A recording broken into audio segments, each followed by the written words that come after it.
tentaram colocar Jesus como rei, tentaram, com a entrada triunfal de Jerusalém, proclamarem no rei, para que, quem sabe, não libertasse Israel do jugo romano e ali, mas isso não aconteceu. Aconteceu o inesperado. O povo de Israel matou o Messias. Mas nisto consiste um mistério, porque era necessário que Deus se voltasse para os gentios, porque Deus não viria para salvar Israel. Deus não veio salvar uma nação, Deus veio salvar o mundo. Deus quer que todos os homens sejam salvos. Todos os homens quer dizer, não somente os judeus, mas também os gentios. Todos os homens de todas as nações, tribos, povos e línguas constituem para Deus um reino. Então, quando Israel, eles negam a Cristo, eles matam a Cristo, então neste momento o Senhor Jesus, ele se volta para os gentios. Isso é muito claro na Bíblia Sagrada. Vamos encontrar isso, por exemplo, lá em Mateus capítulo 12, capítulo 13, quando Jesus Cristo ali, bem no final do capítulo 12, a mãe de Jesus e seus irmãos o procuram. Ele havia acabado de curar um homem endemoniado, um homem surdo, mudo, e ali os judeus rejeitaram a Cristo, dizendo que ele tinha pacto com Belzebu, que ele vinha da parte de Belzebu. Jesus falou assim: olha, o pecado contra o Filho e contra o Pai tem perdão, contra o Espírito Santo não tem perdão. Ou seja, eles pecaram contra o Espírito Santo, contra a obra do Espírito Santo, e portanto, aquela geração foi selada. E então Jesus, em seguida, ele vai partir para os gentios. Quando sua mãe e seus irmãos e suas irmãs vêm lhe procurar, ele diz assim: quem são a minha mãe, meus irmãos e minhas irmãs?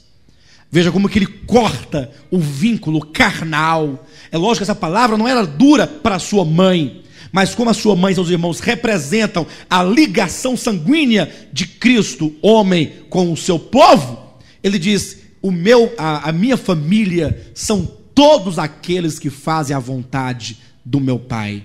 E aí ele sai dos judeus, e a Bíblia diz que em Mateus 13, ele vai para Beira-Mar, onde começa a pregar as 7 parábolas, que são os mistérios do reino dos céus. Olha, ele vai falar agora como que o reino dos céus, como um mistério, chega aos gentios. O semeador que sai semeando a semente do reino em vários tipos de corações, de maneira que aqueles que creem constituirão o reino de Deus.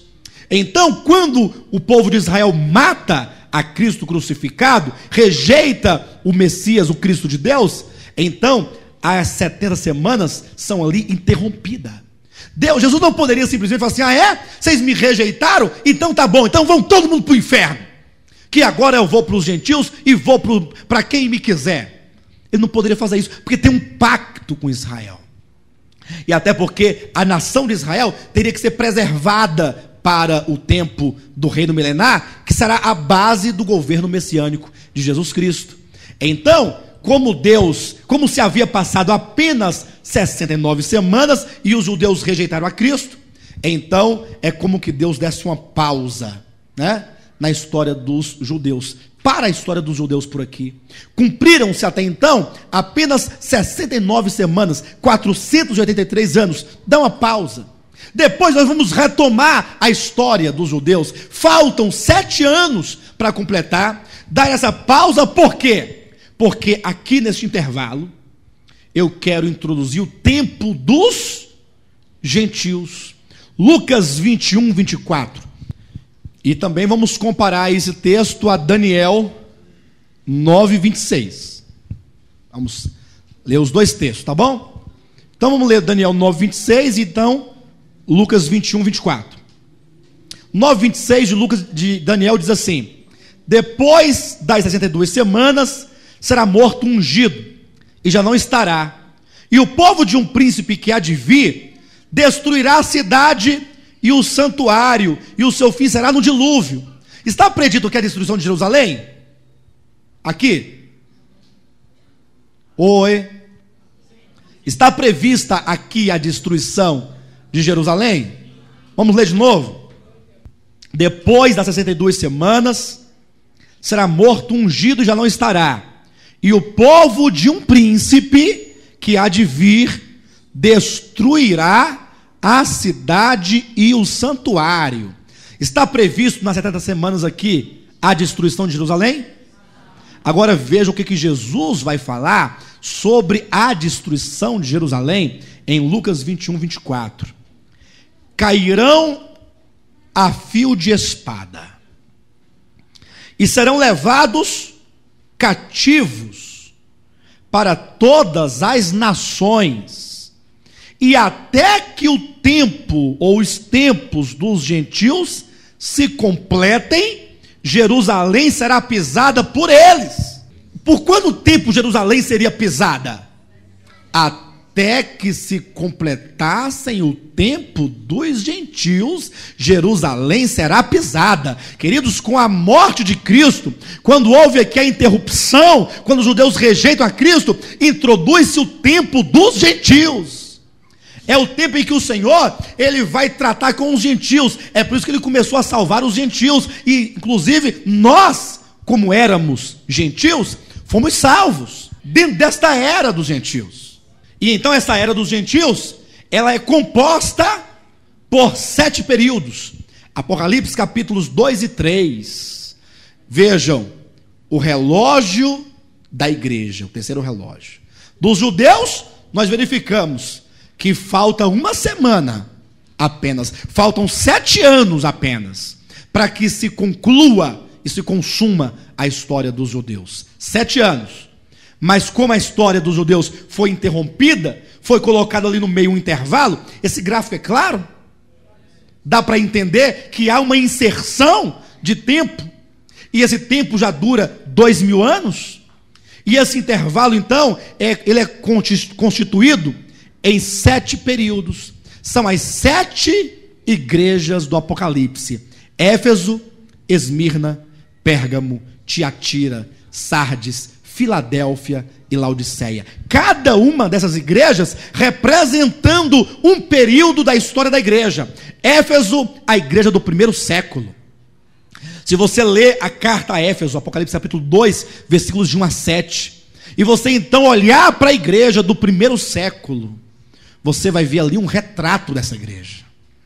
E então Esmirna, a igreja do segundo século. E se você olhar então para a carta a Esmirna e olhar para a igreja do segundo século desta era, você verá nessa carta um retrato do segundo século, da igreja do segundo século. Pérgamo, a igreja do terceiro, quarto e quinto século.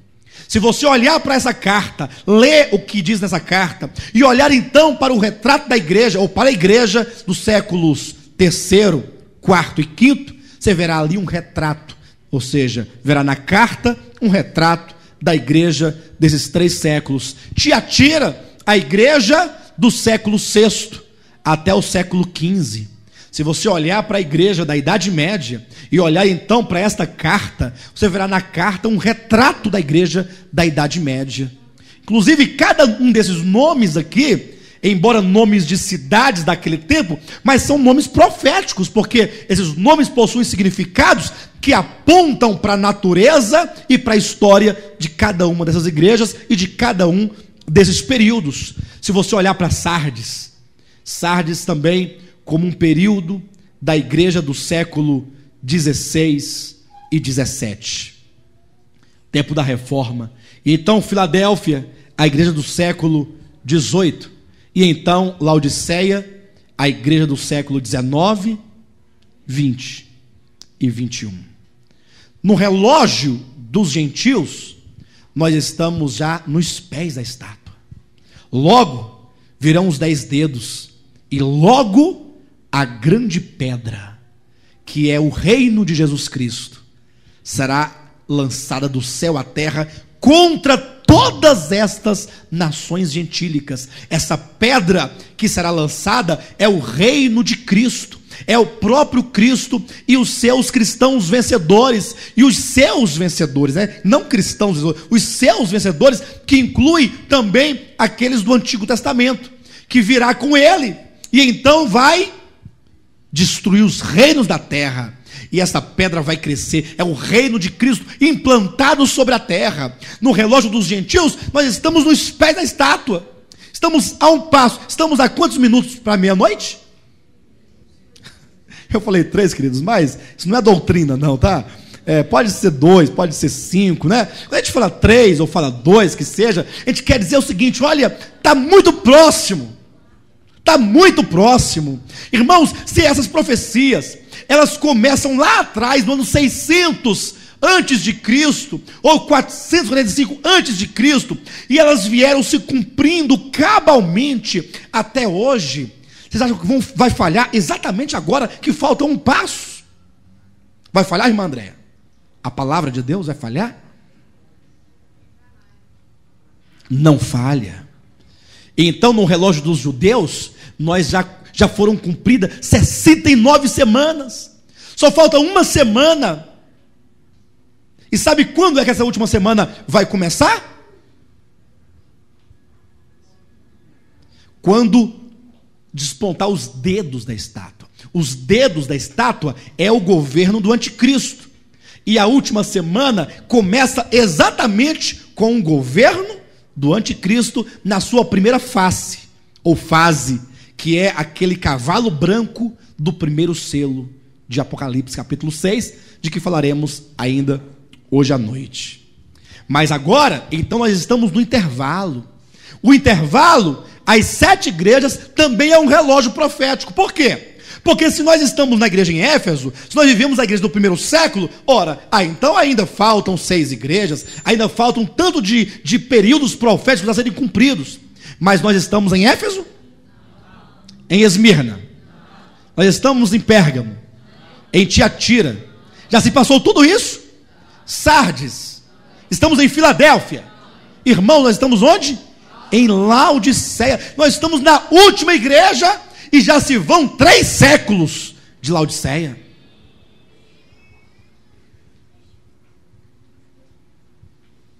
Laodiceia, preste bem atenção, pode se encerrar hoje. Quando eu falo pode, não estou dizendo que vai.